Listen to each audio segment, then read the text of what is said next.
Hello friends, তোমরা সকলে কেমন আছো? আশা করি ভালো আছো, সুস্থ আছো আর আমার পাশে আছো। এই দেখো, আমি কই মাছ সিদ্ধ দেবো আজকে অনেক দিন পরে। তার জন্য জিরে, ধনে, কাঁচা লঙ্কা, আদা বেটে নিয়েছি শিলনোড়ায়।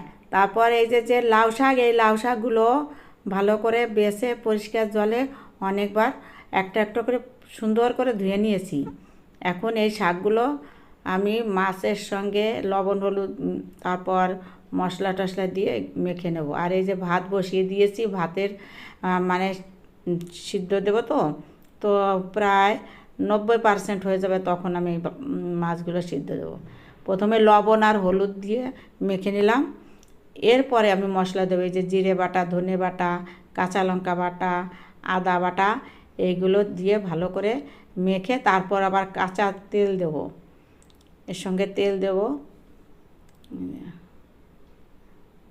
এর ভিতর আবার লং এলাচি একটু দিয়ে দিয়েছি, সেটুকু আবার দেখা যাচ্ছে না, লং এলাচি দুটো দিয়ে দিয়েছিলাম একসঙ্গে। এইবার এইভাবে সব মাছগুলোকে আমি বেঁধে নেব একটা একটা করে। এই মশলার সঙ্গে এই লাউয়ের পাতার ভেতরে এইভাবে দিয়ে আমি সুতো দিয়ে এই যে সব এইভাবে বেঁধে নিয়েছি। এখন ভাতে এই দেখো, ভাতটা সিদ্ধ মানে 90% হবে, তখন আমি দেব বিরিয়ানির চালের মতো।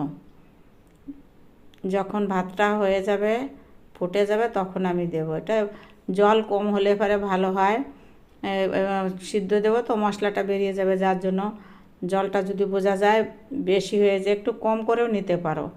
আমি দেখো এরকম করে নিয়েছি।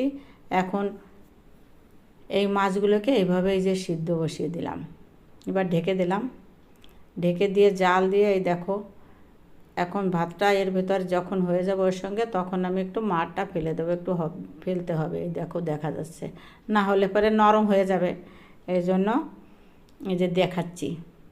দেখো এই যে ভাতটা ফুটেই গেছে, এখন আমি মাড়টা ফেলে দেব, এই মাড়টা ফেলে দেবো এখনই।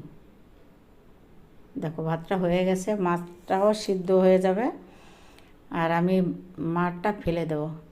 মাড়টা ফেলে দিয়েছি দেখো, এখন একটু এইটুকু ফেলে বের করে দিয়েছি।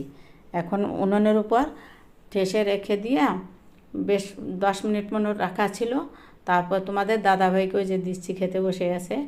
আর দেখানোর সময় নেই, সময়ও কম। আবার দেখাবো অন্য ভিডিওতে। ভালো থাকো, সুস্থ থাকো। আমার এই মাছ সিদ্ধটা খুব দারুণ লাগে, খুব সুন্দর হয়েছিল।